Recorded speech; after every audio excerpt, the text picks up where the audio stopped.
చూస్తాం. మంచి చేస్తే తప్పకుండా మంచి చేయాలని కోరుకుంటాం. పవన్ కళ్యాణ్ అసెంబ్లీకి గేట్ కూడా తాకనివ్వని నేను అనలేదే. అసెంబ్లీకి పంపించిన అసెంబ్లీకి వెళ్ళడని చెప్పి నేను అనలేదే. జనసేన కార్యకర్తలు పెద్ద ఎత్తున మీ మీద ట్రోల్ చేస్తున్నారు. నేను పవన్ అనలేదే కళ్యాణ్ అన్నమాట. మంత్రిగా ప్రమాణ స్వీకారం చేసి తప్పకుండా నేను చెప్పేది ఏంటంటే పవన్ కళ్యాణ్ గేట్ దాటలేదు. ఫస్ట్ ఆఫ్ ఆల్ నేను అనలేదు. ఫస్ట్ ఆఫ్ ఆల్ అది నేను అనలేదు, పక్కన పెట్టుకోండి. రైట్, ఇదే పవన్ కళ్యాణ్ గారు గతంలో ఓడిపోయారు, ఇప్పుడు గెలిచారు, అంతే. దాంట్లో ఏముంది? రేపు అనేది మళ్ళీ ఉంటుంది కదా రాజకీయాల్లో it is cycle. Congress party 10 years ఉండింది, 15 years లేదు. చంద్రబాబు నాయుడు గారు కూడా 4 సార్లు ఓడిపోయారు, మళ్ళీ వచ్చారు కదా. అలా అని రేపు రాలేని ఎలా అనుకుంటాం? సరే, ఎవరు అనుకోవటం వాళ్ళ ఉద్దేశంలో మేము రాము అని అనుకుంటున్నారు. మేము ఎలా బౌన్స్ బ్యాక్ అవ్వాలని మేము అనుకుంటున్నాం అంతే. గతంలో ప్రభుత్వం అవినీతి చేసినది టీడీపీ ఆరోపించి ఇప్పుడు కేసులు కూడా మొదలయ్యాయి. బెవరేజ్ కార్పొరేషన్ మైనింగ్ సంబంధించి మీరు మంత్రిగా ఉన్నారు, మీరు విచారణలకు సిద్ధంగా అన్నిటికీ వాడు గుర్తుపెట్టుకోండి, అన్నిటికీ సిద్ధంగానే ఉంటాం. దేనికైనా వాళ్ళు చేసినప్పుడు తప్పకుండా. ఇప్పుడు వాళ్ళకి కక్ష సాధింపు చేయని అంటున్నారు, మళ్ళీ ఒక పక్క చేస్తామంటున్నారు. అన్నిటికీ కూడా సిద్ధంగానే ఉంటాను కదా. ఉప సర్పంచ్ సత్తెనపల్లి తప్పకుండా వాళ్ళందరినీ కూడా కలుస్తాం, వాళ్ళకి భరోసా ఇచ్చే కార్యక్రమం చేస్తాం. ఈరోజు వాళ్ళకి ప్రజలు మ్యాండేట్ ఇచ్చారు, తప్పకుండా వాళ్ళు చేసిన హామీలన్నీ కూడా మంచి చేయాలని మనస్ఫూర్తిగా, ప్రజలకి మంచి చేయాలని మనస్ఫూర్తిగా కూడా కోరుకుంటాం. వాళ్ళకి అన్ని రకాలుగా కూడా ఏదైతే వాళ్ళ కూటమికి ఇచ్చిన మ్యాండేటు, ప్రజలకు ఇచ్చిన హామీలు అన్నీ కూడా నెరవేర్చాలని కోరుకుంటాం. తప్పకుండా కూడా ప్రజాక్షేత్రంలో వాస్తవమే ప్రజలు మాకు పెద్ద ఎత్తున ఒక భారీ మ్యాండేట్ ఇచ్చారు. మా తప్పొప్పులు ఏదన్నా ఉన్నా కూడా తప్పకుండా సరిదిద్దుకుంటాం. ప్రజలకి నిరంతరం మళ్ళీ అందుబాటులో ఉండే కార్యక్రమాలు తొందరలో కూడా మళ్ళీ వాళ్ళకి కూడా కొంత అవకాశం ఇస్తాం. న్యూ గవర్నమెంట్ కాబట్టి తప్పకుండా కూడా తప్పులు చేస్తే ప్రజల పక్షాన్ని నిలబడతాం, మా కార్యకర్తల పక్షాన్ని నిలబడతాం. ఈ రోజు కూడా జగన్మోహన్ రెడ్డి గారు ఒంటరిగా పోటీ చేసినా కూడా 40% ఓట్ షేరు ఈరోజు జగన్మోహన్ రెడ్డి గారు సాధించుకోగలిగారు. సీట్లు రాకపోయినప్పుడు కూడా దాదాపు 40% ఓట్ షేర్తో ఈరోజు జగన్మోహన్ రెడ్డి గారు ఉన్నారు. మళ్ళీ బౌన్స్ బ్యాక్ అవుతాం, ప్రజల పక్షాన్ని నిలబడతామని చెప్పి తెలియజేస్తూ ఉన్నాం.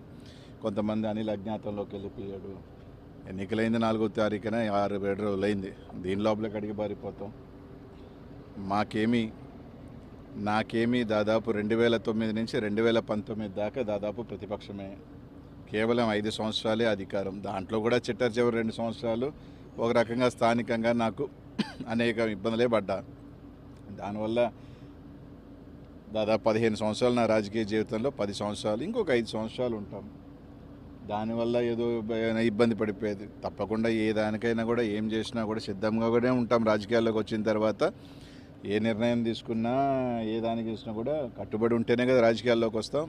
నిజమే, మా వల్ల పొరపాట్లు, లేకపోతే మేము అధికారంలో ఉన్నప్పుడు కొన్ని మా రకరకాలు వల్ల మేము ఓటమి చెందొచ్చు.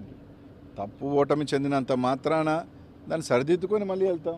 మాలో లోపాలు ఏంటి? కొంతమంది చెప్తా ఉన్నారు మంత్రుల వల్ల, నోటు దూల వల్ల ఓడిపోయారు, మంత్రులు దీనివల్ల ఓడిపోయారని. రైట్, నిజంగా మా పొరపాట్లు ఉంటే ఎవరైనా కానీ తప్పకుండా మా తరపున సరి చేసుకోవాలంటే సరి చేసుకుంటాం. ప్రజలు మేము అలా ఉన్నాం కాబట్టి మాకు ఈ మ్యాండేట్ ఇచ్చారు మా అందరికీ అనుకుంటే తప్పకుండా దానికి సంబంధించి సరిదిద్దుకొని ఇంకా మెరుగ్గా వెళ్తాం.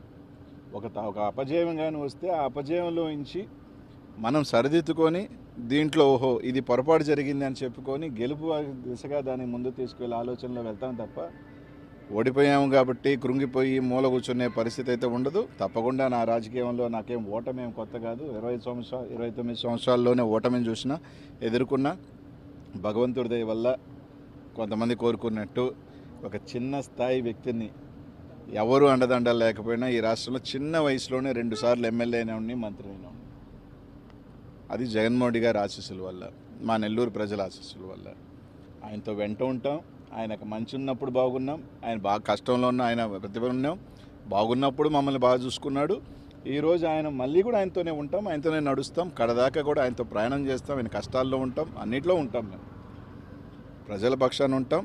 వాళ్ళు కానీ ఏదైతే హామీలు ఇచ్చారో లేకపోతే ఖచ్చితంగా నిలదీసే కార్యక్రమం కూడా చేస్తాం. కానీ దాంట్లో మాలో లోపాలని సరిదిద్దుకుంటాం. తప్పకుండా కొందరు చెప్పినట్టు మాలో ఏమైనా లోపాలు ఉన్నాయి, ఉంటేనే ఏదో ఒక చిన్న ఉంటే తప్పకుండా సరిదిద్దుకొని ఇంకా మెరుగ్గా వచ్చే కార్యక్రమం చేస్తాం. దాడులు దయచేసి ఈరోజు వాళ్ళకి మ్యాండేట్ ఇచ్చారు. ఈరోజు ఆ రోజుల్ని చూస్తున్నాం. పల్నాడులో ఏ విధంగా దాడులు చేస్తున్నారు, ఏ విధంగా ఊర్ల మీద పడి చేస్తున్నారు. వాళ్ళు ఆలోచన చేసుకోవాలా. వాళ్ళే చెప్పారు మేము దాడులు చేసాం కాబట్టి మేము అధికారం కోల్పోయాము రకరకాలని. ఇప్పుడు వాళ్ళు చేస్తున్నారు. వాళ్ళ భాష తీరు మార్చుకోకపోతే వాళ్ళు కూడా 2029లో తప్పకుండా కూడా కూర్చుంటారు. అదేం ఇబ్బంది ఏం లేదు. మా భాషలు బాగాలేను అన్నప్పుడు మమ్మల్ని అన్నప్పుడు వీళ్ళు వాళ్ళు ఈరోజు మాట్లాడే భాషలు కూడా తప్పకుండా ఉంటాయి. కాబట్టి తప్పకుండా ఎవరు యాడికి ఏమి వెళ్ళిపోం. ఖచ్చితంగా వాళ్ళు కూడా ఓడిపోయినప్పుడు కొన్ని నెలల